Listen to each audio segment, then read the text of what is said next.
Jamais eu autant envie d'abandonner. Mes poumons me brûlent. Tous ces jours, tu t'es levé le matin. Allez, Quentin, lâche rien. Le mur, ça existe. J'ai envie d'arrêter. Les jambes me brûlent. 2 mois pour courir un marathon avec le moins d'expérience possible. C'est pas mon sport.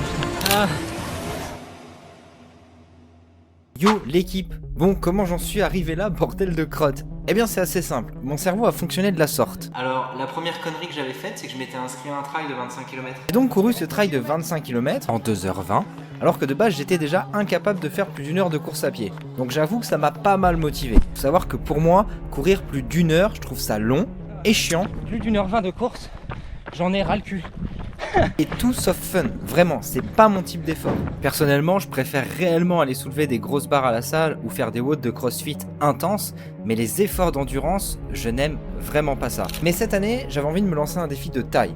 Et comme j'étais sur la lancée de mon trail, je me suis dit, Quentin, 2 mois pour préparer un marathon avec le moins d'expérience possible, est-ce que ça serait pas un super challenge et en même temps une vidéo YouTube digne de ce nom? Et donc, j'ai passé le cap. Je n'ai jamais couru plus de 25 km. J'ai 2 mois pour me préparer, 2 mois pour courir un marathon avec le moins d'expérience possible.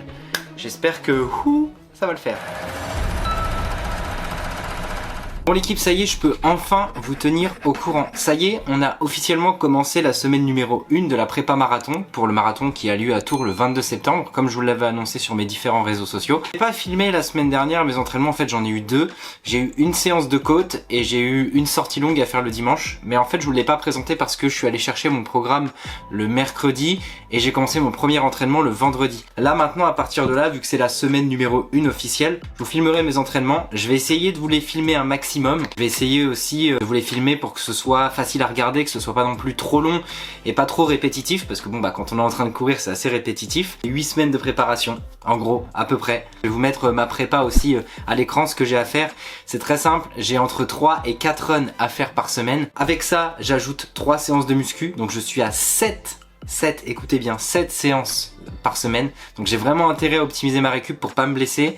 Faire attention aussi et pas être dans le surentraînement, même si je pense que je vais y être. Je vais pas négliger mon sommeil. J'espère que ça va bien se passer. J'ai hâte qu'on soit au marathon, je vous avoue, parce que j'ai hâte de voir l'échéance, de voir aussi ma progression au fur et à mesure des semaines. Donc voilà, j'espère que vous kifferez. Et puis bah moi je vous dis à la prochaine pour la suite de cette aventure.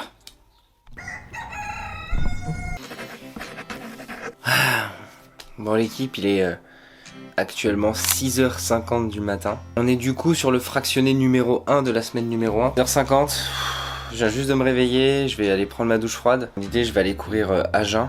Les gars, c'est une discipline de malade. En fait, j'ai pas envie, mais vu que j'ai mon objectif du marathon, ça m'aide aussi un petit peu à me dire ok, il faut que je le fasse. Bah les gars, je vais prendre ma douche froide et puis bah, let's go. Ah oui, et j'ai totalement oublié de vous expliquer un détail qui reste quand même important. Avant même de commencer ma prépa marathon, quand j'allais courir, j'avais des grosses douleurs au niveau de mon genou droit. Et je pensais que ça s'était calmé depuis, mais comme vous allez le constater, j'en suis qu'au début de ma souffrance. Et ce genou, il a pas fini de m'embêter. Hey, je viens de finir mon fractionné du jour. Le seul souci, c'est que j'ai très mal au genou là. En fait, je suis en train de boiter. Faut que j'arrive à trouver ce que c'est cette merde. Parce que si c'est comme ça, c'est possible qu'avec le volume d'entraînement augmenté, mon corps se défende un peu. Donc je vais bien le traiter et bien m'en occuper de ce petit genou. Voilà, dans tous les cas, on se voit plus tard. Yo l'équipe, on est actuellement le dimanche 28 juillet 2024. Aujourd'hui on est parti pour une sortie longue, 1h45 en endurance. Alors moi j'ai pas choisi de faire ma prépa lorsqu'il faisait froid, donc c'est un avantage. Par contre un petit inconvénient, c'est qu'il fait très chaud. Et je suis pas allé courir ce matin parce que bah, j'ai pas pu. Et franchement la chaleur, je pense que c'est un facteur un petit peu limitant. Entraînement difficile, guerre facile. Donc bah on y va, c'est parti, let's go, 1h45, à tout à l'heure. Vous avez sûrement remarqué que j'ai précisé que c'était une course d'endurance. Il faut savoir qu'on retrouve 3 principaux types d'entraînement en course à pied quand on veut préparer un marathon. Le F, ou l'endurance fondamentale. Ici le principe est simple, il faut courir longtemps mais avec un rythme cardiaque faible. L'effort doit vous permettre de parler en même temps si vous voulez une échelle pour le mesurer. Ensuite, on a l'endurance active. L'objectif avec ça, c'est plutôt de soutenir un effort à une intensité élevée sur une période prolongée. Et pour finir, on retrouve le seuil. Pour faire très simple, c'est la mort. C'est par exemple des séances de fractionné, de côte ou sur piste. L'objectif est d'atteindre un état de fatigue musculaire intense et un rythme cardiaque élevé. Vous savez ce que c'est le plus dur l'équipe? C'est même pas le côté cardio, parce que ça va. Bon, le genou, c'est comme tout, on s'y habitue. Je sais pas si vous avez remarqué, mais quand je fais mes runs, je cours sans écouteurs, sans rien. Et ça, c'est long. C'est long parce que sans musique, ou sans podcast, ou sans rien, ça, quand on fait des sorties comme là d'1h45, ça tabasse vraiment dans le mental. Franchement, je pense que je fais quand même plus confort si j'avais une petite paire d'écouteurs. Alors oui, courir sans musique, c'est horrible. Et c'est surtout très ennuyeux. Et quand je m'ennuie, eh ben je pète les plombs. J'ai toutes mes personnalités qui sortent. Je suis là, je suis en train de me parler. Et parfois, c'est Scooby-Doo. Ah, parfois, c'est la conseillère d'orientation des Cassos qui revient. Ah oui. Et parfois, c'est le père Fouras. Ça dépend. Bah souvent, elle revient fort. Bref, j'ai toutes mes personnalités. Ok, vrai bad boy, vrai garçon. En fait, on devient fou.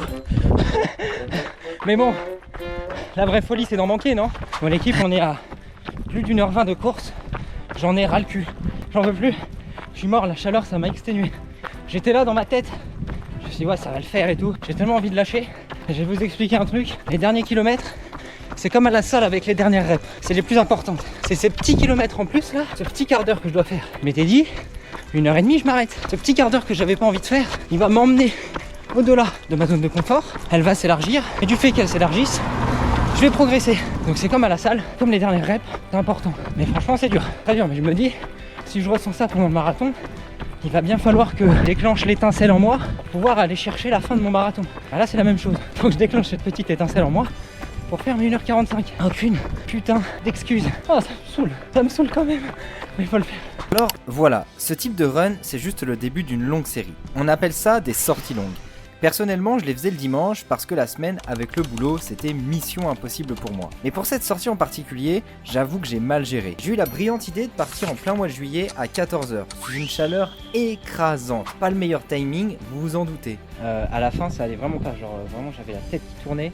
Je me sentais vraiment pas bien. J'ai essayé de tenir, mais c'était vraiment trop dangereux. Je suis sorti de ce run complètement déshydraté et franchement, c'était horrible. Du coup, pour être clair, je vais devoir augmenter un peu la difficulté. En plus de mes runs matinaux habituels, que je fais déjà tôt à cause du travail, il va falloir que je me lève encore plus tôt le dimanche, juste pour éviter de courir sous la chaleur. Génial, je suis ravi l'équipe. Bon, du coup, ça y est, l'équipe, je me suis échauffé. Je me suis étiré. Je me suis massé, comme Victor m'avait dit de faire. Alors, pause. Mais c'est qui Victor? Victor, c'est mon ostéo. Vous vous souvenez, je vous ai expliqué que j'avais mal démarré la prépa à cause d'une douleur au genou. Mais comme je voulais pas la laisser traîner, par peur qu'elle soit contre-productive pour la suite de mon aventure, je me suis entouré de spécialistes. Victor, ostéopathe, et Sylvie qui travaille dans un centre de cryothérapie. Donc, je vais vous laisser quelques images de mes rendez-vous pour vous donner un max de valeur et de conseils si jamais ça vous arrive. Donc vas-y Victor, ma chaîne YouTube est à toi. Allez, je te fais l'analyse. Bonjour la communauté de Quentin. Alors votre Quentin il va bien, il va le faire, son marathon il va le faire. Pour une douleur genou gauche, donc un peu entre l'essuie-glace et la tendinite rotulienne.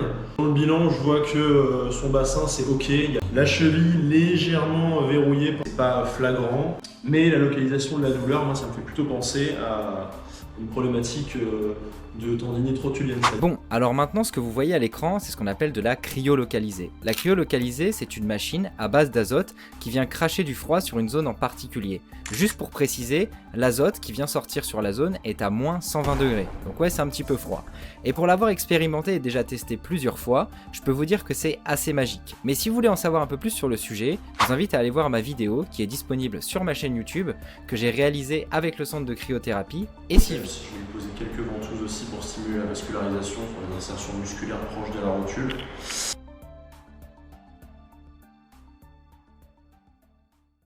Bon l'équipe, là comme je vous expliquais, j'ai fait 30 minutes d'échauffement. Et là je fais 10 fois 50 secondes de côte. Et je récupère en descendant. Ça picote hein. Bon, ça l'équipe, c'est une séance côte. Vous vous souvenez quand je vous avais dit précédemment qu'il y avait des séances où c'était la mort incarnée? Et bah ça en fait partie. L'objectif il est très simple, travailler la puissance musculaire sur le bas du corps, mais aussi le cardio grâce à l'intervalle repos-travail. Ouh, ça merde. Ça fait 2, il nous reste 8. Moi.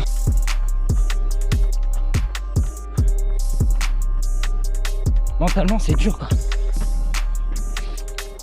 Je me sens plutôt pas mal. Je suis content. L'entraînement commence un peu à payer. Tellement content. Je viens de battre mon record sur mon semi-marathon. Pendant ma prépa trail, j'avais fait un semi juste avant et je devais avoir mis 1h57. Et là, je viens de le passer en moins d'1h54. J'ai pris 2 ou 3 minutes, c'est énorme. Je suis content, mais c'est dur. C'est dur, mais je suis content. Voilà. Yo l'équipe, bon, on est le mercredi 7 août, suite de la prépa du marathon. Aujourd'hui, je fais une séance que j'ai vraiment pas envie de faire. Je fais une séance de piste. Donc, comme vous pouvez le constater, voilà, je suis sur une petite piste d'athlétisme. Et aujourd'hui, l'objectif, ça va être de faire un 7 x 1000. Donc, dans l'idée, ça va défoncer la gueule, c'est sûr et certain. En gros, je dois faire 7 fois 1000 mètres à une allure très rapide. Il faut que je sois vraiment à fond de cale sur les 1000 mètres. Et ça, je dois le faire 7 fois avec 1 minute 30 de récup entre chaque. Aujourd'hui, j'ai la flemme. Je sens que la prépa marathon avance. C'est positif. Néanmoins, par contre, je commence vraiment à être claqué. Vraiment, là, nerveusement, ça commence à être dur d'enchaîner et les séances de renfo et les séances de run. Normalement, moi, avant, le week-end, je me reposais. Et maintenant, en fait, le dimanche, c'est cool, j'ai mes sorties longues. Donc, voilà, en fait, le dimanche, je suis voué à faire mes sorties longues. Voilà un petit peu là où je suis actuellement. Donc, juste pour vous donner un ordre d'idée, 1000 mètres, une piste d'athlétisme entière, ça fait 400 mètres. Donc 1000 mètres, il faut la faire 2 fois, plus un demi-tour quoi, pour valider. Donc voilà, ça va être sympatoche quoi. Voilà, je me change, je vais pisser aussi très rapidement et puis après j'attaque. Voilà, bon allez, tout à l'heure l'équipe.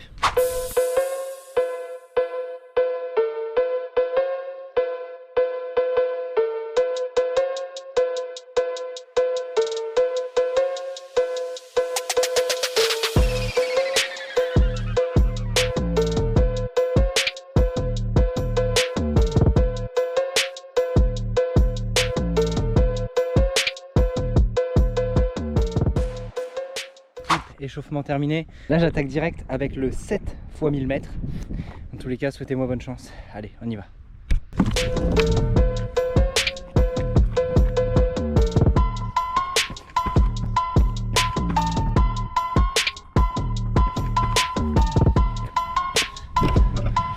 Un tour validé.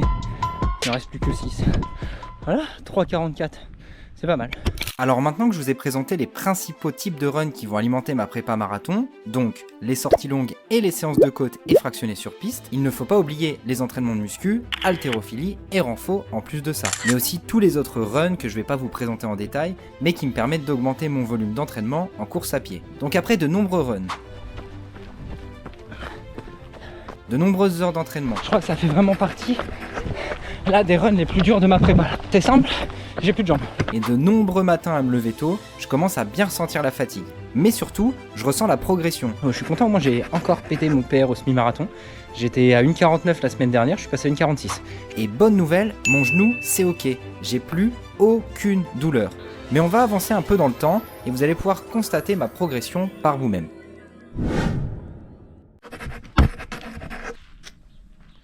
Yo l'équipe, bon aujourd'hui on est sur ma sortie longue de la semaine.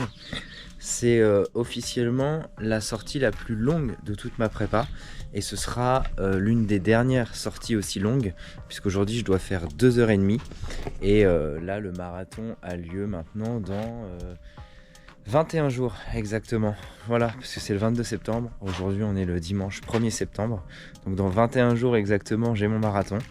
Donc j'ai hâte, je suis pressé que la prépa se termine, mais par contre c'est toujours aussi dur les sorties longues. Non pas que c'est dur peut-être d'un point de vue physique, mais pour moi en tout cas c'est vraiment dur d'un point de vue mental. C'est vraiment une grosse sortie de zone de confort. Ça a toujours été, de toute façon je n'ai jamais été trop effort d'endurance. Et donc là 2h30, on va se faire une bonne boucle, tranquille. On verra ce que ça donne en termes de sensations, je vous emmène avec moi. Et puis voilà, bon, des bisous l'équipe.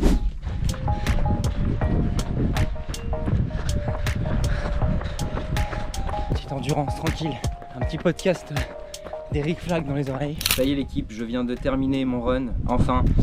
C'était la plus grande sortie de toute ma prépa et ma plus grande sortie de ma vie pour le moment. En tout cas puisque j'ai couru pendant 2h30, donc c'est un record de durée de sortie d'effort. Et c'est un record aussi de distance puisque j'ai fait 28 km. Donc je suis plutôt content parce que le rythme a vraiment augmenté. À une époque 28 km ça m'aurait demandé beaucoup plus que ça. Puis de toute façon à une époque 28 km j'aurais surtout été incapable de les faire. Donc comme quoi la preuve que rien n'est impossible pour qui s'en donne les moyens. Tout ça pour dire que ça y est, le marathon approche. Je suis confiant et à la fois j'ai très peur. Maintenant, le jour du marathon, tout ce qu'il y aura après 28 km, c'est de l'inconnu pur et dur. Je ne sais absolument pas comment je vais réagir. Donc je suis à la fois excité et à la fois ça me terrorise parce que en fait je suis curieux, donc j'ai envie de savoir. Et je me dis mais ouais, ça me fait peur parce que admettons que j'ai plus de jambes ou que je bloque. On est arrivé au 30e kilomètre et le mur existe. Je suis mort. Les jambes c'est horrible. J'ai envie d'arrêter. J'espère que ça va bien se passer en tout cas parce que je m'entraîne pour. Je pense et j'en suis persuadé que je vais le terminer parce que j'en ai envie et j'ai la conviction forte de le faire. Et si je le fais pas, je serai dans un regret total. Donc même si je dois le finir en rampant à la limite parce que mes jambes bloquent, et je le finirai en rampant. Émotionnellement, je sais pas comment je vais être disposé pour le marathon. J'ai hâte de voir ce que ça va donner. Voilà, et on se retrouve pour la suite de ce vlog. Ok l'équipe, on entre dans le vif du sujet. Le marathon approche à grands pas et je vais pas vous infliger le détail de mes dernières semaines de prépa. Parce que soyons honnêtes, ce que vous voulez vraiment savoir c'est est-ce qu'il va le finir ou pas. Mais avant de vous embarquer avec moi pour vivre le marathon ensemble, il me restait encore quelques entraînements bien costauds. Parmi eux, une dernière grosse séance sur piste. Un bon vieux 3x3000 mètres. Franchement, celle-là, c'était la pire des sensations. Un calvaire. Je suis mort. Ah putain. J'ai envie de bouger l'équipe. Je rends pas bien. Je ne peux pas passer à côté de cette occasion pour ne pas remercier mon coach, Florian. Il m'a concocté un programme intensif en seulement 2 mois, avec des séances dignes des plus grands coureurs. Merci coach pour tous ces moments à en vomir. Un grand merci aussi à NutriPure. Je les avais pas encore présentés, mais c'est grâce à eux que j'ai pu me nourrir et me complémenter comme il faut pendant toute ma prépa. C'est une marque française avec des produits bio et de qualité, que j'utilise déjà depuis plusieurs mois, bien avant mon marathon, et franchement, j'ai vu la différence. Et en bonus, pour vous, il y a même moins 10% avec le code QBCoach sur tout leur site. Profitez-en, c'est cadeau. Ah oui, et le cadeau empoisonné de fin de prépa ? Je suis tombé malade. Voilà, c'était ça que je voulais vous expliquer. Forcément, ça aurait pas été drôle si tout se passait bien. Donc il a fallu que je tombe un peu malade. J'ai chopé la coqueluche en fait. Pour ceux qui connaissent pas, c'est une maladie qui vient prendre au niveau des poumons. Et donc c'est hyper compliqué, vous voyez, de respirer. Ça fait un peu comme une pneumonie dans l'idée. Et donc là forcément quand les alvéoles pulmonaires sont toutes ouvertes après une course à pied, eh bien ça pique. Néanmoins, je me suis dit aujourd'hui c'est très dur parce que hier j'ai fait les jambes et j'avais en plus la respiration qui était hyper saccadée, j'avais des quintes de tout etc, c'était compliqué. Mais j'ai fait mon PR sur mon 10 km, fait 46 minutes au 10 km. Des bisous l'équipe et puis belle journée à vous, bon courage et on se retrouve pour la suite de cette vidéo. Yo l'équipe. Bon, j'étais obligé de prendre la parole un petit peu avant le marathon.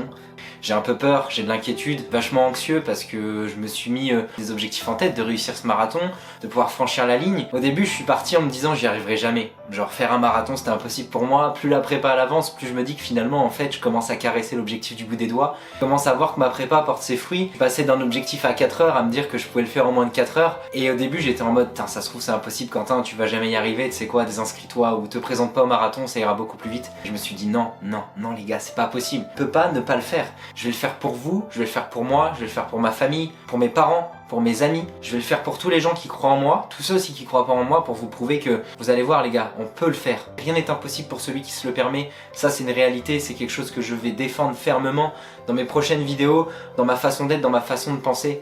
Tout est possible. Et je vais vraiment faire en sorte de m'améliorer d'année en année, de semaine en semaine, de mois en mois, de vidéo en vidéo, pour arriver à mon objectif final qui est de vivre de ma chaîne YouTube, de devenir un youtubeur de renom, de m'inspirer moi et d'inspirer les autres au travers de mes vidéos. Les gars, à J-6 du marathon, j'ai la dalle. Alors là, écoutez bien et gravez ça quelque part dans votre tête, parce que je viens de lâcher des infos très importantes. Premièrement, mon objectif est de finir le marathon en moins de 4 heures. Oui, vous avez bien entendu, moins de 4 heures. Et rappelez-vous qu'il y a à peine 2 mois, c'était totalement inimaginable pour moi. Deuxièmement, mentalement, là je suis au top. Je vous l'ai dit, j'ai la détermination et rien ne pourra m'arrêter. Alors retenez bien ces 2 points, c'est très important. Pour cette dernière semaine, rien de palpitant, juste du repos, de la récup et quelques runs légers pour garder les jambes en mouvement. Mais maintenant, direction la veille du marathon avant le grand final. Bon l'équipe, donc je vais voir en fait là je vais pour récupérer mon dossard, je vais essayer de vous filmer un petit peu tout ça. Je vais vous montrer aussi un petit peu, mais le truc c'est qu'il y a beaucoup de monde, j'espère que je vais pouvoir tout vous filmer. Voilà, je vous retiens de toute façon au courant dans tous les cas.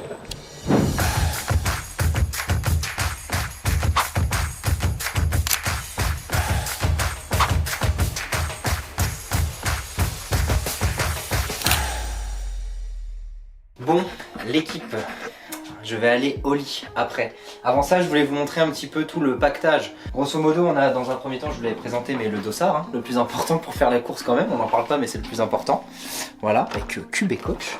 Ensuite, et ben après, j'ai toutes mes petites affaires de rechange, donc ça c'est pour après. Les chaussettes de course, spéciales pour pas avoir d'ampoule. Hyper important, je voulais pas forcément montrer, la vaseline. La vaseline, plus sérieusement, c'est hyper important pour éviter tout ce qui est frottement. Notamment vu que je vais avoir la GoPro et tout, du coup je vais en mettre sous les aisselles, entre les cuisses, au niveau des pieds et tout, pour éviter d'avoir un max d'ampoules. Les écouteurs, les gars, les écouteurs, je crois que c'est vraiment un truc essentiel. Après j'ai les flasques, donc ça je vais pas l'utiliser. NutriPure, moins 10% avec le code QBCoach, vous commencez à connaître. Je vais pas l'utiliser tout de suite, mais j'utiliserai je pense après la course ou pendant en gros mes trucs de ravitaillement. Mais j'ai pas mon gilet, donc j'ai pas un gilet adapté pour pouvoir mettre les gourdes, mais c'est pas grave. Dans tous les cas je vous les présente, c'est les flasques. Les gobelets, toujours utiles dans les compétitions de course à pied pour pouvoir boire, parce qu'il n'y a pas de choses jetables, ça évite de polluer, c'est très bien. Mes 2 petites bouteilles que je vais mettre autour de ma ceinture. Là dedans je vais avoir mon ravitaillement avec mes 2 gourdes d'eau. Ça sera de l'eau classique, je vais pas mettre d'électrolyte dedans. Ça je vais l'avoir autour de ma taille. Gars, t-shirt, pareil, du NutriPure. Mais ouais, je suis obligé. Pareil, moins 10%. Bref, mon t-shirt. J'ai pris un soupule, mais je suis vraiment pas sûr de le mettre. Gymshark. Là, par contre, j'ai pas de code promo, mais si vous voulez m'en donner un, je suis votre homme. Ensuite, après, j'ai toutes mes barres. Donc ça, les barres longue distance, j'en ai 3. Logiquement, comment je vais m'alimenter? Je vais en prendre une à peu près toutes les heures, toutes les 45, 50, voire 1 heure. J'aimerais bien non plus ne pas trop en prendre. J'ai un gel d'énergie pour la fin. Ça, je le garderai vraiment pour la fin parce que j'ai un peu du mal à les digérer. C'est pas celui que je digère le mieux. Enfin, ça fera le taf pour avoir de l'énergie. Ensuite, j'ai mes électrolytes que je viendrai mettre dans mon camelback directement. Voilà. Et demain matin, je me ferai aussi une boisson aux électrolytes pour éviter d'être trop hydraté, d'avoir envie de pisser pendant le marathon. Bon, les chaussures, hein, mais bon, ça, vous avez l'habitude. Vous vous doutez bien que j'ai des chaussures. J'ai les Salomon, j'ai les mêmes que pour mon trail. Donc, on change pas une équipe qui gagne. Voilà. Vous avez vu tout mon pactage. Maintenant, je vais tout mettre dans mon sac. Et puis, après, go dodo. Et après, on se rejoint demain. Voilà. Des bisous, l'équipe.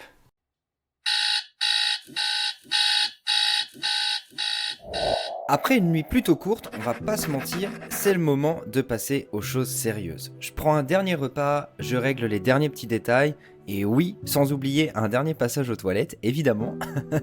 Heureusement, Thomas est là avec moi, non seulement pour me filmer, mais aussi pour me soutenir. Parce que honnêtement, plus j'approche de la ligne de départ, plus le stress grimpe en flèche. Et pour tout vous dire, je ne réalise pas encore pleinement ce qui m'attend. Dans quelques minutes, je vais m'élancer dans ce qui sera le plus grand défi sportif de toute ma vie. Salut l'équipe, on y arrive là. Départ dans 2 minutes à peu près. Tellement hâte et tellement stressé, à 2 minutes du départ l'équipe, je me suis mis dans le sas des 3h45, 4h pour le moment. La tension et l'excitation sont à leur paroxysme. Préparez-vous pour le départ, on y va.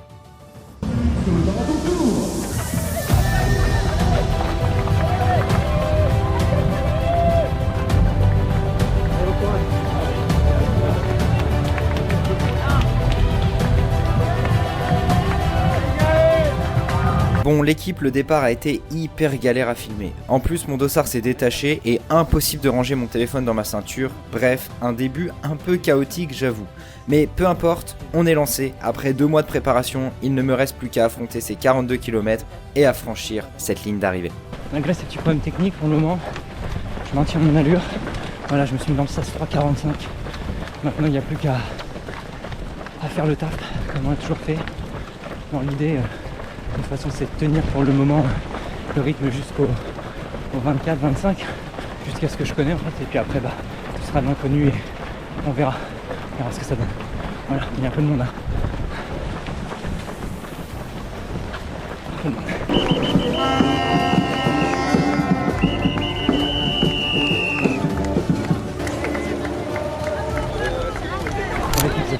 30 minutes mon tour. Je connais les sensations, je les connais. L'objectif c'est de tenir ça jusqu'aux 25 bornes. Mais là ça va. Maintenant je suis focus dans ma course. Je ne lâche rien. Bon, là effectivement ça va, je me sens plutôt bien. Normal me direz-vous. Mais ça va pas durer, malheureusement pour moi. Je sais pas trop comment l'expliquer, mais avant même mon semi-marathon, eh ben je commence déjà à craquer. Dans l'équipe, il fallait que je prenne la parole. Pas encore 21ème. Et là, j'ai une sensation de difficulté qui s'installe. Je sais pas pourquoi. Normalement je connais bien. Sur un rythme que je connais, et l'heure que je connais, je pense l'effervescence de la compète emmène un certain stress qui fait que là, j'en chie déjà. J'en chie, j'ai l'impression que mes jambes elles sont lourdes de fou. Et ma respiration, je sais pas, je la gère moins que d'habitude. En tous les cas, je vais commencer à déclencher déjà le mental. Je vais le déclencher plus tard, mais pas le choix. Ça y est, ça fait 21 équipes, la moitié. Là maintenant, on pose la putain de tête et les jambes en feu. J'ai le cul fumé, les jambes fumées, le genou qui tire. Mais putain, je vais aller chercher ça. Alors, oui, là, je viens de boucler 21 km, un semi-marathon, en 1h49. Un rythme assez soutenu, mais tout est encore dans les clous par rapport à mon plan initial. Viens mon loulou. Bravo. Viens. Allez, Quentin, lâche rien. Allez. Mais je sais pas pourquoi, je commence à déjà sentir la difficulté. Et là, je réalise. Waouh, c'est juste la moitié, hein. On est bien d'accord. Et je me dis, mais comment je vais faire pour les 21 km restants? Non, l'équipe, Louis m'a rejoint pour m'aider. Sans problème. J'ai jamais ressenti ça de ma vie. C'est trop bizarre. J'ai plus de jambes en fait, c'est automatique, mon corps il réfléchit même pas. Un peu devant l'autre, ça s'arrête pas. Enfin, c'est là-dedans les gars. Tout le monde est capable de le faire. Tout le monde est capable. Faut juste déconnecter la tête. Faut vous prouver à vous-même que vous pouvez le faire. Ah. Allez, t'es bien, t'as une bonne foulée encore. C'est très bien. T'as plein de gens qui t'encouragent. Ouais. Avec Louis à mes côtés, je me sens vraiment galvanisé. Il m'encourage, me pousse et me réconforte mentalement. Et ça fait toute la différence. Je profite de cet élan d'énergie pour ancrer en moi une certitude. Je vais y arriver. Je vais aller jusqu'au bout, malgré la douleur, malgré la difficulté, rien ne va m'arrêter. Allez frérot, allez. Allez, ouais, c'est ça. La mentalité est bonne.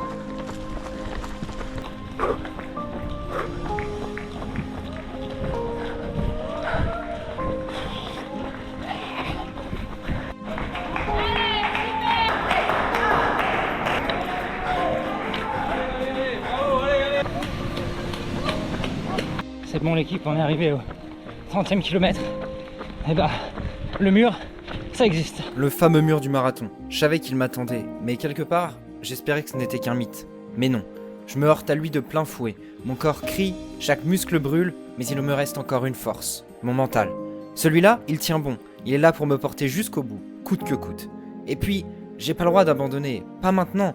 Mes parents sont là, ils m'attendent, mes amis m'encouragent, et il y a vous qui avez cru en moi tout au long de ce parcours. Allez, c'est bien. Bravo. Bravo mon loup. C'est dans le dur là. Allez, Quentin, 10 bornes. 10 bornes.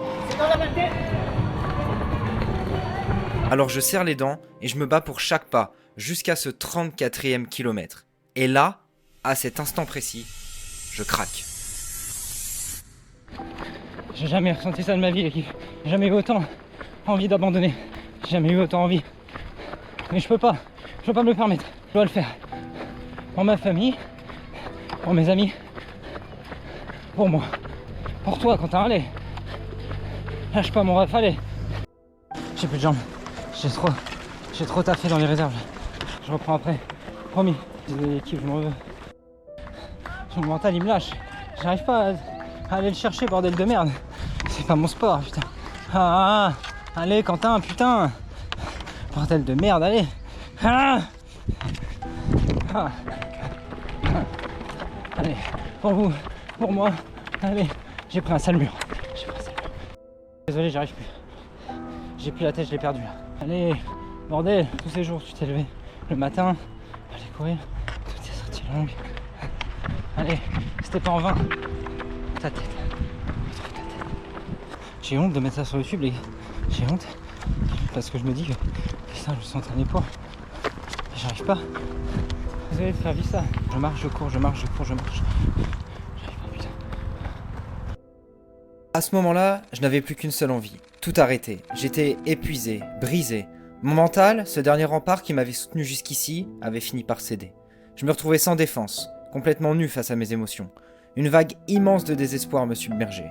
J'avais envie de pleurer, de hurler, de tout lâcher, de mettre un terme à cette souffrance interminable. Que ces derniers kilomètres disparaissent enfin. Chaque fois que j'essayais de repartir, mon corps refusait. J'ai vraiment cru que c'était fini, j'ai vraiment cru que j'allais abandonner pour de bon. Mais, alors que je touchais le fond, une chose m'est revenue en mémoire. Quelque chose qui m'a fait relever la tête, même dans l'obscurité de ce moment. Une raison plus forte que la douleur, plus forte que l'abandon. Non, j'y arriverai pas.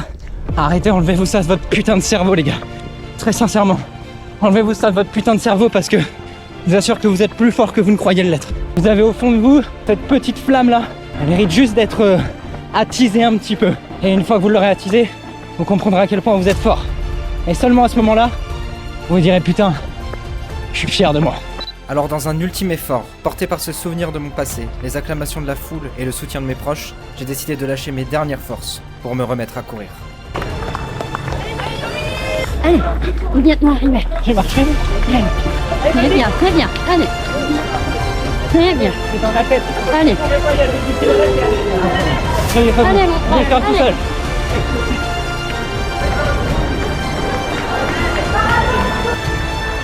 J'arrive. Je vais le faire. Je vais le faire. Ah, allez.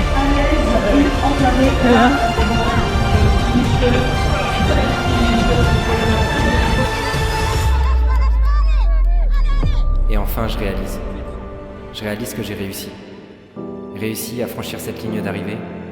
Malgré la souffrance, malgré la douleur, j'ai franchi cette ligne d'arrivée en 4 heures et 10 minutes.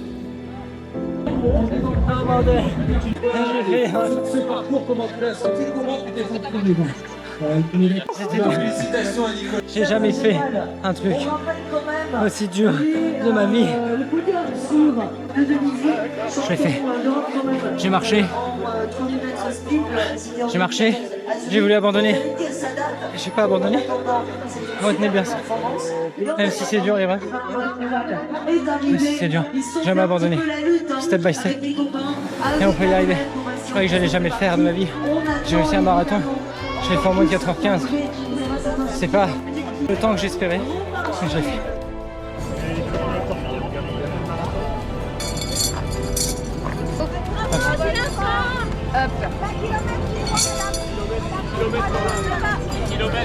C'est l'équipe.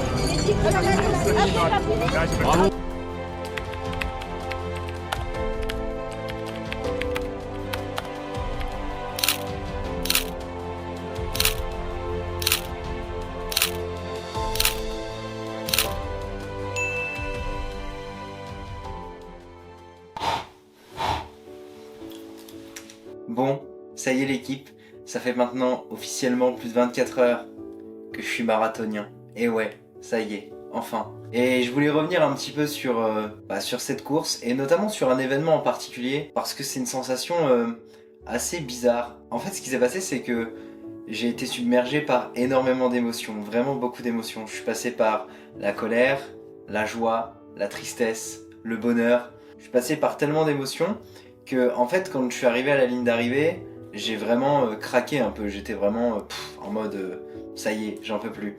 Et au final, quand j'ai terminé, j'ai eu une sensation assez bizarre. Les gars, je venais de finir un marathon. Et moi, ma première pensée, ça a été de me dire putain, mais Quentin, tu l'as pas fini en 4 heures. Ou tu l'as pas fini en moins de 4 heures. L'équipe, je venais de finir un marathon. Vous voyez un petit peu comment on peut se mindfuck le cerveau en se comparant aux autres ou en comparant nos performances. Et je me suis toujours senti illégitime dans le fait de partager mes performances sportives. C'est notamment pour ça que j'ai mis longtemps et j'ai longuement hésité avant d'ouvrir ma chaîne YouTube, parce qu'en fait je passais mon temps à me comparer. Notamment, je vais vous prendre un exemple très précis, je regarde énormément Eric Flagg et Bazinga, qui sont pour moi des exemples et des machines de guerre. Et c'est des mecs qui ont fait un Ironman, mais qui à l'époque s'étaient lancé le défi de faire un marathon. Et quand j'ai comparé leur temps, pourtant, eux, c'était leur premier marathon, hein. Ils ont fait 4 mois de prépa. Comparé leur temps et j'ai comparé le mien, et je me suis dit, putain, mais Quentin, t'es une merde. Vous voyez cette réflexion? Les gars, je venais de finir un marathon, et j'ai réussi à me dire, t'es une merde. Vous vous rendez compte un petit peu? C'est là-dessus que je voudrais éveiller les consciences, dans l'espoir de pouvoir vous dire que, en fait, arrêtez juste de vous comparer, arrêtez de comparer des perfs et kiffez l'instant.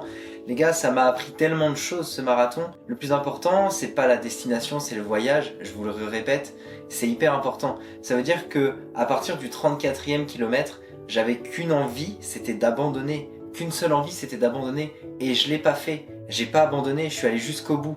Et ça, c'est une force, c'est une preuve de résilience dans l'effort, c'est une preuve de force mentale. Ne vous comparez pas à tel ou un tel, faites-le pour vous, vivez votre propre ressenti, vivez votre propre histoire. Elle vous regarde, elle est propre à vous-même. Et moi maintenant, avec du recul, je me dis que finalement je suis vraiment fier d'être marathonien. Quand j'y pense, j'ai tenu 8 km avec cet état d'esprit. Si ça c'est pas de la force mentale, le chrono derrière, c'est que du détail. C'était juste ma petite phrase de fin. Dans tous les cas, j'espère que cette vidéo vous a plu. Si cette vidéo vous a plu, n'hésitez pas comme d'habitude à vous abonner, à lâcher votre plus gros like, à lâcher un superbe commentaire. Voilà, je sais que c'est peut-être des choses qui sont chiantes à faire, mais en tant que créateur de contenu, c'est hyper important, c'est un tout petit geste et ça peut vraiment aider à améliorer les prochaines vidéos, les prochains contenus. J'ai encore plein d'idées à vous proposer, j'ai vraiment envie d'améliorer mon contenu et d'améliorer aussi ma façon de faire sur les réseaux. Mais pour ça, vous êtes aussi forcément moteur et vous êtes, engagé sur cette chaîne YouTube avec moi. Si vous avez envie de voir d'autres concepts, de voir la chaîne évoluer, eh bien il faut faire cet effort, je sais c'est chiant, de lâcher un petit like, un commentaire, de partager cette vidéo. Dans tous les cas, je vais encore finir sur cette note. Je suis marathonien les gars. Des bisous l'équipe.